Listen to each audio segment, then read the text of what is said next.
آداب۔ بات کرنی مجھے مشکل کبھی ایسی تو نہ تھی، بات کرنی مجھے مشکل کبھی ایسی تو نہ تھی، جیسی اب ہے تیری محفل کبھی ایسی تو نہ تھی۔ لے گیا چھین کے کون آج تیرا صبر و قرار، بے قراری تجھے اے دل کبھی ایسی تو نہ تھی۔ یہ اشعار ہمیں بہادر شاہ ظفر کی یاد دلاتے ہیں، جنہیں آخری مغل بادشاہ کے طور پر دنیا جانتی ہے۔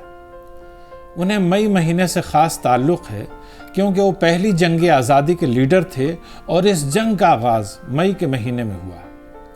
مگر اسی کے ساتھ بہادر شاہ ظفر شاعر، فلاسفر اور صوفی منش انسان بھی تھے۔ حالانکہ وہ بادشاہ صرف نام کے تھے، مغلوں کا چراغ تو پہلے ہی فرنگی ہوا نے بجھا دیا تھا۔ وہ محض ایک علامتی بادشاہ تھے۔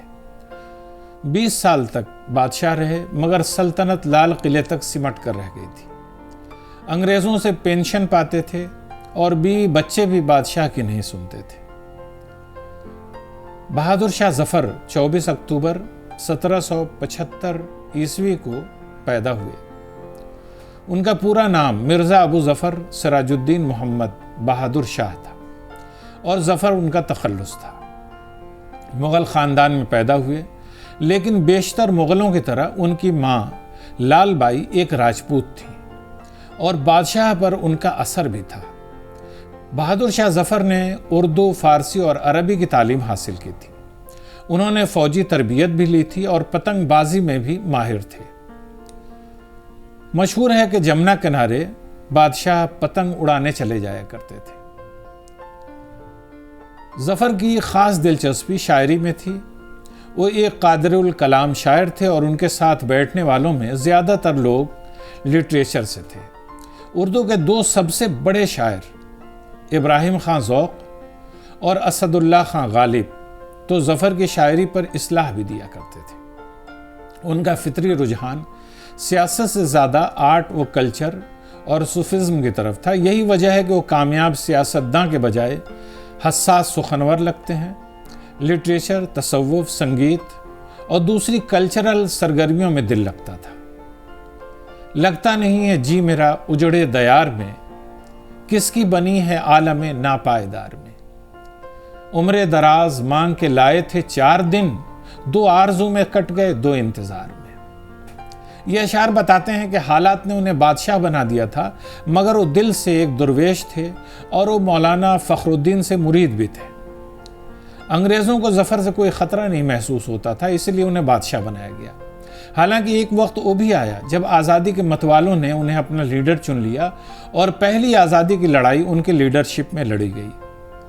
یہ قصہ وہ نہیں تم جس کو قصہ خاں سے سنو، میرے فسانہ غم کو میری زبان سے سنو۔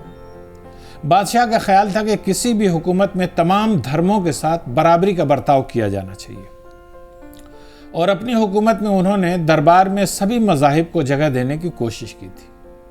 ان کی نظر میں سبھی دھرم برابر تھے۔ بڑے ہندو تہوار ہولی اور دیوالی کا اہتمام لال قلعے میں ہوتا تھا اور بادشاہ خود بھی ان میں شامل ہوتے تھے۔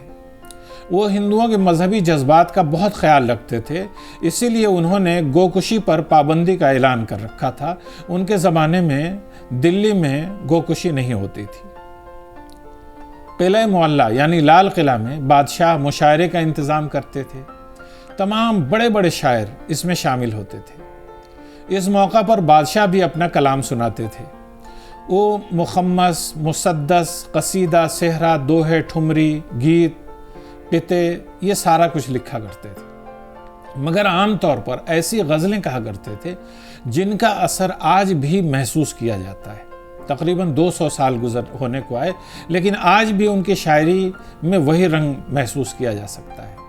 یار تھا گلزار تھا میں تھی فضا تھی میں نہ تھا، یار تھا گلزار تھا میں تھی فضا تھی میں نہ تھا، لائق پابو سے جانا کیا حنا تھی میں نہ تھا۔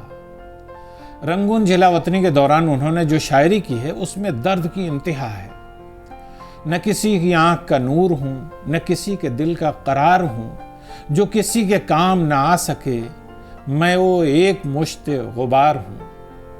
ہندوستان کی سرزمین سے کس قدر محبت کرتے تھے، اس کا اندازہ اس بات سے لگایا جا سکتا ہے کہ جب انگریزوں نے انہیں رنگون میں قید کر دیا تو موت سے پہلے انہوں نے کہا تھا کہ کتنا ہے بد نصیب ظفر دفن کے لیے، 2 گز زمین بھی نہ ملی کوئے یار میں۔